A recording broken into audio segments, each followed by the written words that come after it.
Hey crazy friends. Hey guys. It's Jay and Francis with Find Your Crazy. We're a family of 9 who live full-time in our RV with 5 of our kids as we go around the country to see every national park. And today we're going to bring you another family tour guide for one of those amazing parks, Grand Teton National Park. We are so excited to share this with you, and throughout this video we're going to share with you our must-sees as well as some pro-family tips that'll help you and your family make the most out of your vacation to this amazing park.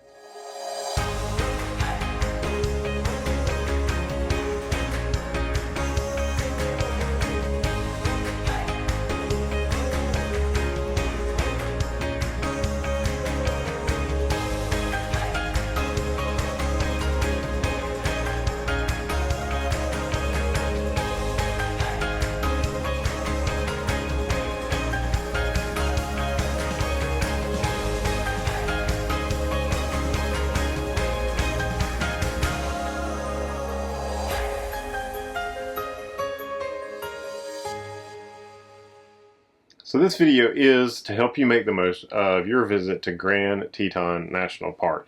Now I gotta tell you, Grand Teton is kind of like the redheaded stepchild of the national parks because it just gets so overshadowed by Yellowstone. That's right. It is tucked right up underneath it. I mean, just miles apart, connected by one little road, and so everybody's always Yellowstone, Yellowstone, Yellowstone, and to be honest, we were too, and we were just going to shoot down and, you know, go through Grand Tetons just to go through it.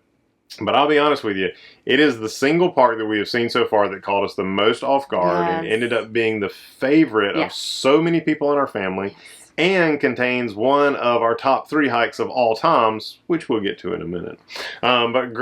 So Grand Teton is, first of all, it's not Great Teton. We hear that a lot. It's Grand Teton, and it's named after the highest peak in the mountain range that runs along there. And it's such a great park because, number one, just the beauty of it, this flat valley that just erupts at the end of it into these glacier-covered rocky peaks. I mean, the beauty of it is just everything you think about being picturesque is so contained right it's beautiful there.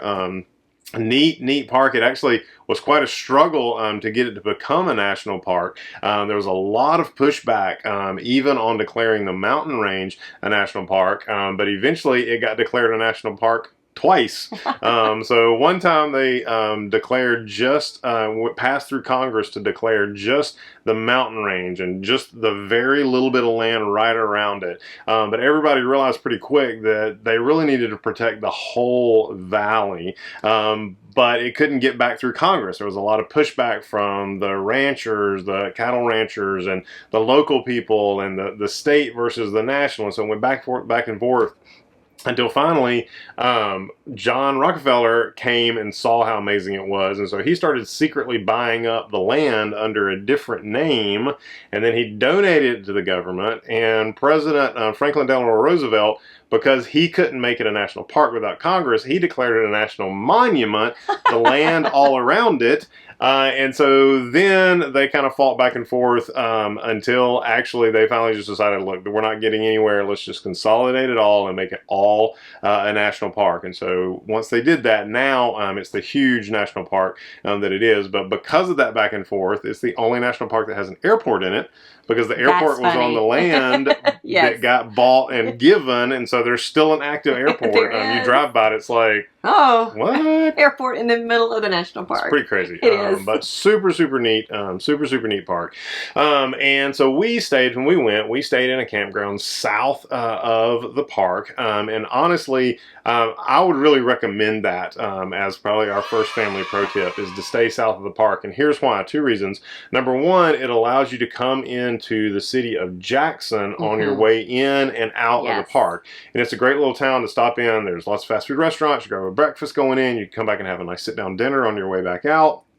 And it has you coming in to the mountain range from the south, which I think is by far the prettiest, because you really come across the valley and they're just there in the distance the whole time you're driving up. It's pretty amazing. And so our first must-see, though, is actually in Jackson. So sometime when you're pulling through there, you have to stop in the middle of the town and get your picture taken under these huge antler arches. I mean, I don't even know how big they are. They're huge, and it is just beautiful. And there's not just one set. Right. They're all throughout the center park in the middle of town. Yeah, there's a little green space in one block in the middle of town. There's one on every corner. Yeah, so you have 4 different ones you can choose from, and it's just, I will tell you, it's a popular thing to do. You've probably seen it before. It's probably on your must-see, must-to-do list. So know that you're going to have to wait in line, that you're going to have to take your turn, but there are 4 different chances. So if one's really long, just keep going because that picture is worth it. And it's just neat for the kids to see and to talk a little bit about the animals and just kind of the things that they go through. Also, there are some really cute little restaurants. There's some amazing ice cream stores and ice cream. Really some fun shopping. And so this is a good opportunity. T-shirts, coffee houses. Yeah. You might definitely like a little taste of visit Jackson because it's really cute. But that brings us to our next family pro tip. Don't call it Jackson's Hole.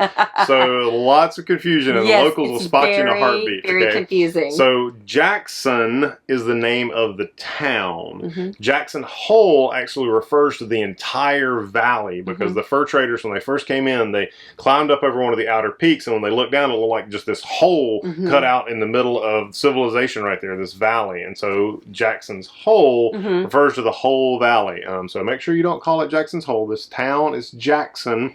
The whole area is Jackson's Hole. Actually, right before we did this video, he was talking about it. I was like, you mean Jackson Hole? He's like, no, that's our first tip for it. Don't be a tourist. So I just forgot it. Actually, just a few minutes ago. So once you finish up there in Jackson, you are ready to head into the park. But we're going to suggest that you don't take the more direct route, which a lot of people take. It's a really easy road that goes up to the main visitor center. We're going to suggest you take a little side route. It's called Moose Wilson Road. Oh, it's wonderful. And it goes and kind of comes in the side of the park. And there are parts of it, it's not paved the whole way. It's dirt road on part of it. Part of it is only one-way traffic, and there's no, like, you can't take any trailers or big trucks or anything through there. But it is so worth it. It is beautiful. A really different part of Grand Teton in that it's not just the big flat valley. You're going through some really dense woods, some real wetlands. Right, some marshlands. Yeah, and so there's lots of little pull-offs, lots of things to see, some beautiful overlooks, and it's also a great opportunity to see a moose. And so keep your eyes peeled. We did not. We missed like 4 moose. We were there like 2.5 days. We missed 4 moose by like a total of like 20 minutes. To see like we'd walk up and there'd be a crowd there. They're like, yeah, there was just a moose right here. The moose with babies, and it was like we always were just one step behind. So we didn't see one, but we hear it's a good place to see them. Yeah, and so that's our next family pro tip: is if you are out moose watching, make sure you realize that moose can't sweat, and so they get overheated really easy because of their dark fur, and so they are usually out in the mornings and in the evenings, and they are gone and bedded down in the shade during the middle of the day. So if you're looking for them, make sure you're looking during those 2 times. But finishing out that drive is beautiful, and it brings you in right behind the visitor center. Actually, you don't even have to pay the fee. It's before the gate to go through that road, and so definitely take that side trek to go in. You will be rewarded. Yes.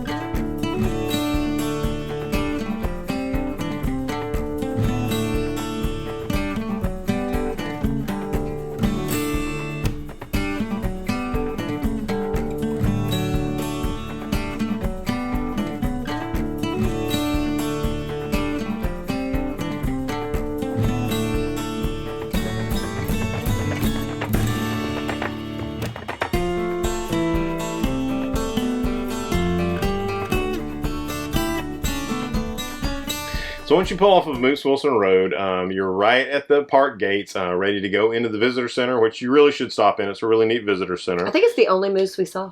Isn't there a moose out front? Yes, there's a big metal moose out front. And that's the only that was the moose we saw. So, We're going to count that as our moose. Hopefully you get to see your own. Yeah.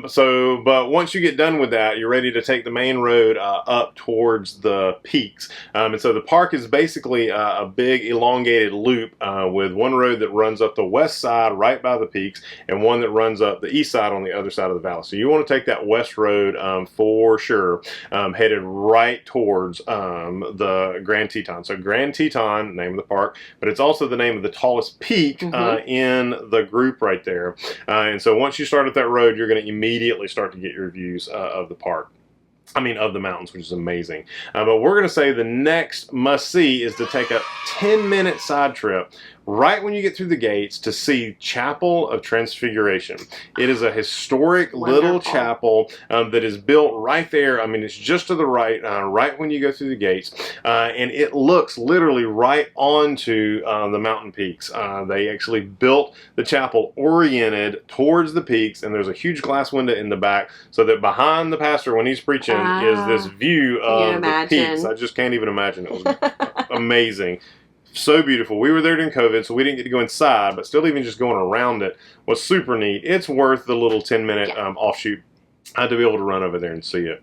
But then once you get done with that, you're ready to start heading up that road towards Grand Teton. And it is unbelievable. I mean, again, the view, some of the favorite that we've seen anywhere in any of the parks. And so our next family pro tip is to stop at lots of lookouts. There are pullouts and lookouts all along the road. And you would think, well, I'm just going to pull over at one and take some pictures. You really need to stop at several. It's so interesting, even just going another mile, how the peaks keep getting look more different. Beautiful every single time. I mean, you think, oh, we had a great picture, and then you get to the next one, and it's just even more grand and magnificent. And it also gives you an opportunity to really try to find all of the glaciers. There are 12 glaciers all over Grand Teton. They are all in the Cathedral group, which is the group of peaks that are over 12,000 feet, and the tallest of those obviously is Grand Teton. And there are 12 glaciers. The biggest one is on Grand Teton, and it's called Teton Glacier. We saw several. We definitely didn't see 12, but we saw several, and it's just really neat looking up there. They're not very big, but they're pretty easy to spot once you see them. And each one of those lookouts is going to give you a different opportunity, a different angle to be able to see those different glaciers. So you definitely want to make sure you pull out at several different lookouts. And then you're going to go just a few more miles, about halfway up the park, and we're going to tell you this is our #1 absolute must-see, and it is Jenny Lake. In fact, we've kind of got two breakout must-sees in Jenny Lake, but Jenny Lake is the smaller of the lakes that are in there, but I think it's by far the most picturesque. Because it's small, almost adds to its charm. You can literally see all the way around it, but it is right at the base of Grand Teton, and so the mountain just reflected in the water, it's unbelievable. And we were there during the fall, and so I would say if you get an opportunity, I'm sure it's beautiful in all the times, but fall is especially beautiful out in the Rockies. It is best beautiful out west, and so just to see the aspen trees, to see the groves of the aspens just blazing yellow with those beautiful white bark trunks, I will tell you, the Tetons to me was so beautiful because it married what we love about the South, which are the towering green evergreens and green trees, but married with the beauty of the West in the fall. And so you really get this menagerie of just diversity. And so you'll get all of that around Jenny Lake.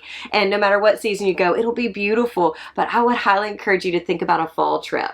For sure. And so once you pull in to the parking area, there are two things that we're going to suggest you do there. The first must-see is the Jenny Lake Ferry. That's right. There's a ferry that runs back and forth across the middle of the lake. And it was it's not a long ride, but it's so neat as you pull out and you're driving right back into these peaks with the water all around you.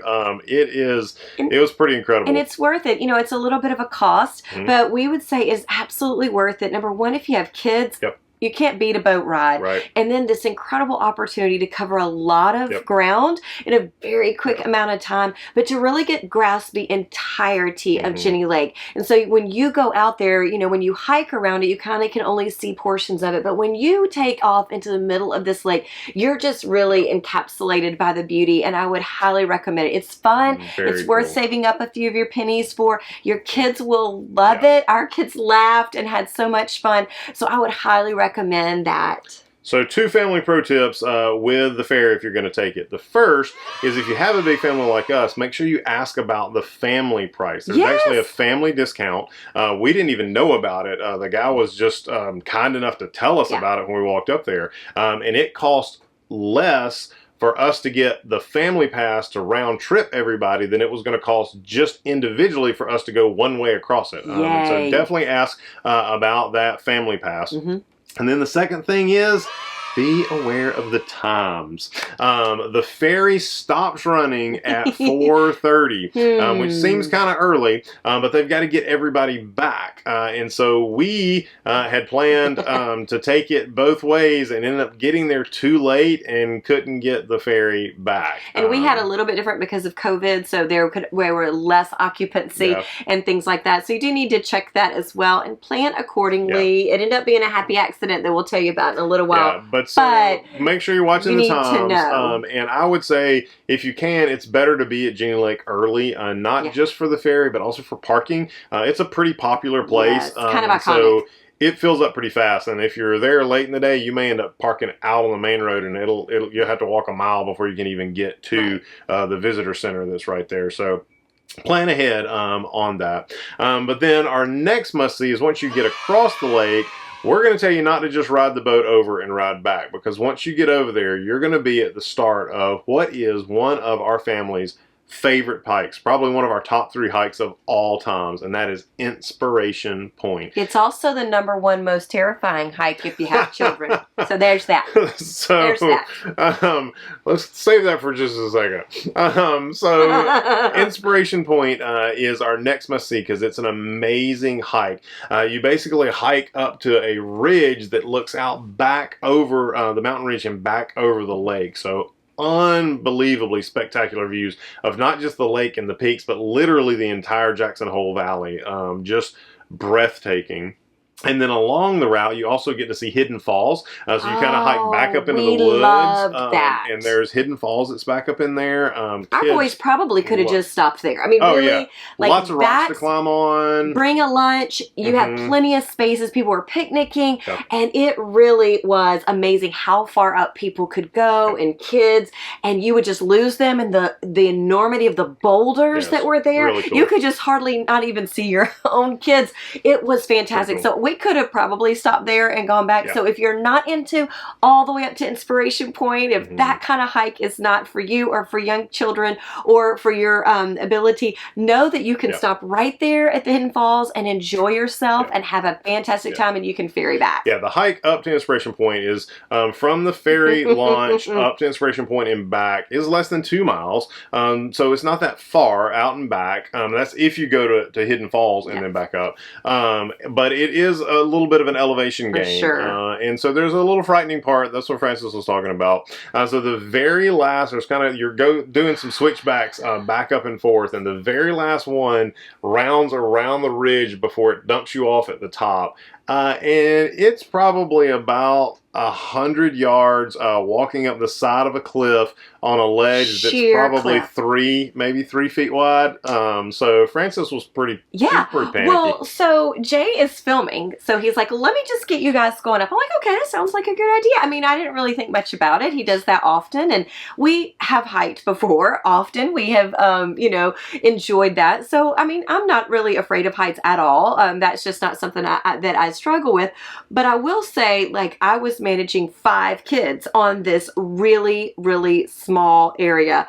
And so I've got the twins. We're like turned sideways because we cannot even do 3 abreast. There's no way. So I'm walking sideways trying to hold the twins. Meanwhile, Joseph, who is kind of our kamikaze hiker, he is the one who's going to be scaling up rocks, and I mean, like, so he's gone. Like, I can't even see him hardly. And then because it goes up and turns around the edge of it, so you can't see the bottom from the top. Yeah, so there's that. And so it was a little bit terrifying because I didn't have extra hands on there, and we really didn't know how kind of narrow it was going to get and how terrifying it was going to be. And so that, I would say, be aware of that, and we're going to show you some video footage of it, so you can see for yourself whether you think it's good for your family or not. I would say be careful with young children, have plenty of hands on deck, but also realize that though we are going up, there are people coming down. And so there's that passing that's going on, which gets a little tricky because no one wants to be on the outside. Everybody wants to be inside on the wall. It's kind of crazy. So, and we were in COVID, so everybody's trying to like, so anyway, it was kind of a little bit of a situation. It was wonderful. I would do it again. I would say that just be aware as a mom to other parents. I would want you to be careful. So the ferry makes it, like I said, under 2 miles. So you take the ferry across, you can hike up to the top, hike back down to the ferry launch, and then come back. But we're going to tell you, as we'll call this a must-see bonus. We would suggest hiking back around the lake. Now. Not at first. We went over. Like I said, we got there late, and so the guy already told us. He said, "I'm not sure you'll make it up and back into the ferries in time." So we kind of knew that it was a possibility, but we wanted to do it anyway. So we rode over. We hiked up. We hiked back down, and we actually got back down in time for the ferries, but the line was ginormous. Yes. And so I said, you know what? Let's just hike back around. It's about another 2.5, 3 miles back around the lake, and you hike around the edge of it. But it was beautiful, beautiful. The best. Right up against the water, the aspens were there. But so at first everybody was a little bit deflated, a little bit upset, but I will tell you, about midway through, everyone was, this was the thing we were the most thankful for, and every person, every child, every one of us said this absolutely was what we would suggest anybody to do. Absolutely. So if that's our must-see bonus, then our family pro tip bonus is if you do hike back around the lake, make sure you got bear spray. For real. There was bear scat everywhere. On the trail. And it's kind of one of the biggest. It's a pretty popular bear area. So, it is. And the hike from the boat launch to Inspiration Point is pretty crowded, so there's lots and lots of people, so you don't have to worry about as much there, but the hike back around the lake is not as much. There were times where it was just us. I was thankful when some people would get behind us and some were in front of us just because there felt a little safety in numbers. I will say, had just some mild panic going on when there was like tons of fresh scat all over. Like, I had a bear spray though. I was ready. Yeah, he was ready. But you know what? Here's the thing. Like, he had the bear spray in the front, but you know what? I was in the back. So he felt really good. But those of us in the back that would be eating first, we were not too thrilled about that situation. So the total from the ferry, so we took the ferry one way, hiked up to Inspiration Point, took our time at Hidden Falls and at Inspiration Point, hiked back down and hiked around the lake. It took us just under 4 hours and was about 6 miles. So it really, worth every step, we would totally do it again. You should check it out. We're right here at Jenny Lake. We're about to get on the ferry and go across. Are you excited about that? I'm really excited. Wow. What do you think about the ferry ride? I like the ferry rides. It's going to be cool. What are how about the mountains? They're amazing. You excited about the hike? Yes. You got your backpack? You got your water? You got everything? Yep. Sweet. Well, not everything. What do you mean not everything? I forgot my phone to take pictures. What are we going to do? It'll be like the hike never happened.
All right, kiddos, you did it. You just did a 5.5 mile hike. Woohoo! How do you feel? Best. Joe, how you feel? So, What do you think about it though? What did you think, huh? Was it fun? Would you give it a thumbs up, a thumbs middle, or a thumbs down? Thumbs up, huh? What did you think about it? Did you like it? Did you like the hike? Yes. Was it hard or was it easy? it was hard. It was How about you, Ruthie? hard. Did you carry the backpack? Hey, did you carry the backpack? Yeah. Yes. Were you strong? Yes, ma'am. Show me your muscles. Good job. What about you, Sky? What'd you think? I really liked it. Uh-huh. Did you like it while we were on it? Yeah. What did you think, Christopher? It was fun. Was it fun? What was your favorite part of the whole day? Probably he climbed the rocks to the waterfall. Yeah. Hidden Falls? That was pretty awesome, wasn't it? There's waterfalls. Nice. Hey, good job, guys. High fives all around. High fives. Let's give high fives. Woo! Oh, gracious.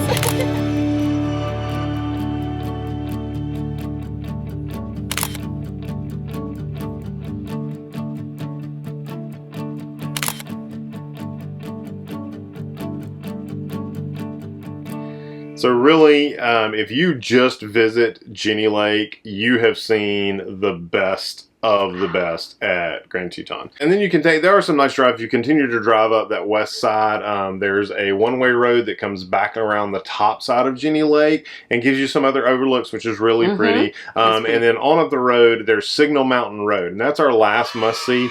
And the reason is this. Signal Mountain Road is a road that kind of winds up to the top of this ridge on the side of the park, but it's not a part of the Grand Teton Ridge. It's on the other side of the road, but when you get up on top, the very top of it, you are at the top of the valley, and there's two different overlooks. So the first one you come to actually looks back over the Grand Teton of the Cathedral group, which is really, really neat. But then about probably not even 100 yards, I don't know, back up the road is the second one, and it looks back the other way over the entire valley. And so by taking this drive up to the top, there's two short walks to the overlooks. You really get to see both sides and kind of see the entire park from two different points. And so we would definitely say that's a great way to kind of close out your visit because it just gives you two panoramas of the entire park. So that's our must-sees and family pro tips for Grand Teton National Park. We loved it. Again, Absolutely. Completely unexpected, but one of our top parks and one of our top 3 hikes of all times, for sure. For sure. So if you've got your family, make sure you guys gear up and are ready to enjoy this amazing park. And so until next time, if you haven't joined our channel, we would love to have you join us for our weekly travel vlog as we travel all over, even between the parks. But if you've missed some of our other parks, you can click on the playlist down there and it will take you to our whole list of all of our family tour guides for all of the parks that we've done so far. And don't forget that if all of these and all this information, all of our must-sees, all of our family pro tips are going to be in the description box below. That's right. So you can quickly remember all of these different things, all of these hikes and Links things like that. So make sure you check the description box and you can see all the information that we've shared today. So until next time, go out and have some crazy fun with your crazy family. Bye, guys.